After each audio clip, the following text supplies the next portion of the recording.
Good morning, children, and welcome to your English class once again. Today, we continue with the lesson Pronouns.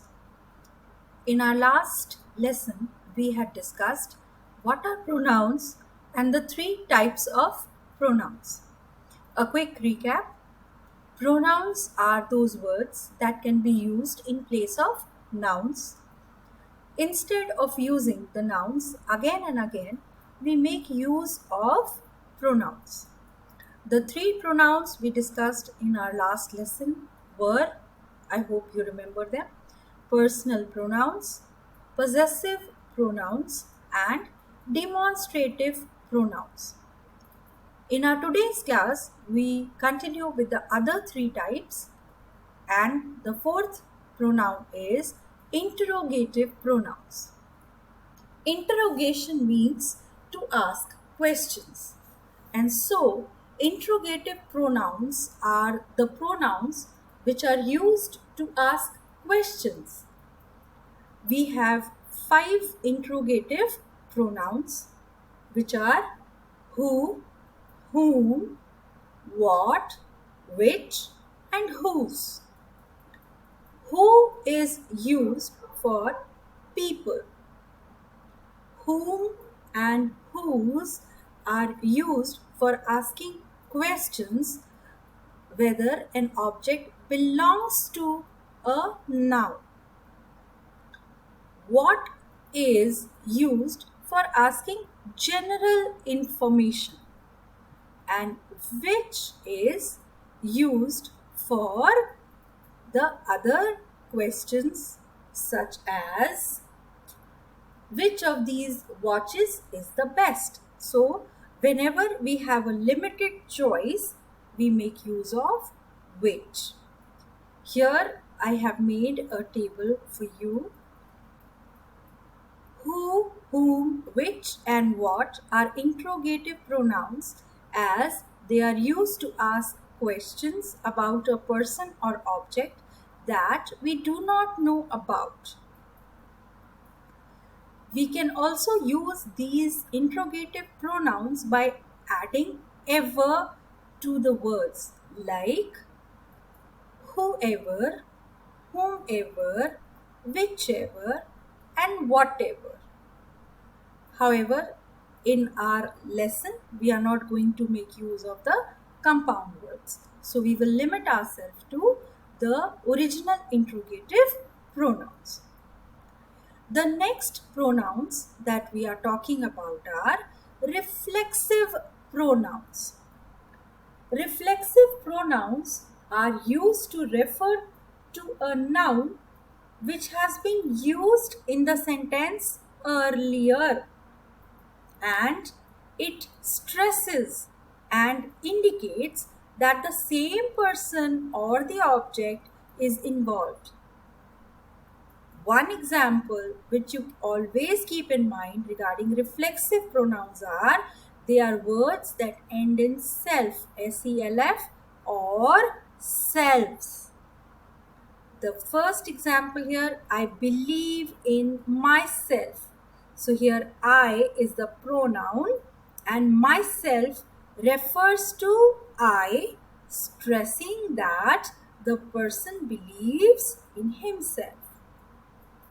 The reflexive pronouns that we make use of are myself, yourself, himself, herself, oneself, itself. These are in the singular form, and in the plural we have ourselves, yourselves, and themselves.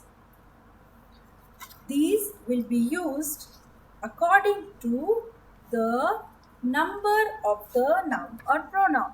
When the noun is singular, we will make use of the singular reflexive pronouns, and when the nouns are plural, we will make use of the plural reflexive pronouns. Here again, I have a table, subject and the related reflexive pronoun. With I, we use myself, you, yourself, he, himself, she, herself, it, itself, we, ourselves, you in the plural form, yourselves, they, themselves. Here again there is another table for you along with examples. I have told myself that a couple of times. So this myself again stresses upon the I, that this man is talking about himself. You and yourself, instead of diagnosing yourself every time you get unwell, consult a physician in advance. Now you as a plural, prepare yourselves. The guest of honor will be arriving any time from now.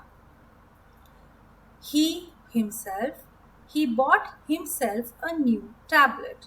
So this indicates that he bought this tablet for his own self.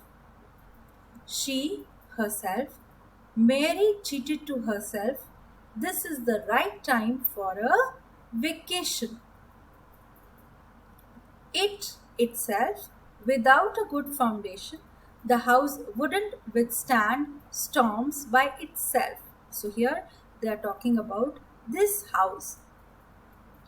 We ourselves, we thanked ourselves for attending the meeting on time. They themselves, they managed themselves very well as members of the conference panel. So here they are talking about their own selves.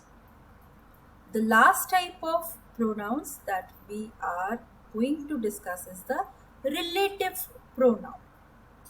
Relative pronouns are used to relate or introduce a group of words to a noun or a pronoun which has been used before it. The first example that I am going to narrate to you is the dog which I saw on the street was hers. So here the dog is the noun I saw on the street, and the word in between, which, is the relative pronoun. This word which is relating the dog to the dog on the street. So here they can also stand alone as the subject or object of a sentence. The various relative pronouns that we use are who, whoever, whom, whomever, that, which, when, where, and whose. Now here again a table is there in order to help you understand. The relative pronouns, who, it refers to people. He who overcomes his anger subdues his greatest enemy. Who is the relative pronoun? It is relating he to a person who overcomes his anger. Whom, again, it refers to people. She is the woman whom I met in Greece. So whom is the word which is relating to the woman whom I met in Greece. Whose, it refers to possessions, belongings. Whose keys are on the kitchen counter. Which refers to animals and objects. That is not good language which all understood not. That refers to people, things, and animals.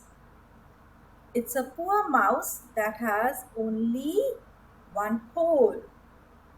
Where refers to places. Sign your name on the form where I have put a cross.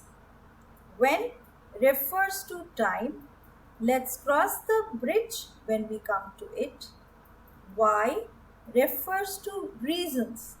I'd like to know the reason why you're so late. What refers to things. Pardon me, I didn't hear what you said. So these are the relative pronouns. They are relating the objects or things to the noun or the pronoun referred to in the sentence. So this is our lesson, the pronouns. Children, please read the text once more. Also read the text from your textbook. I will be also sending you exercises in the form of a Word document and also a PDF of the exercises given in your book. Try to solve these exercises and send me pics of your work. Stay well, children. Take care. Goodbye now.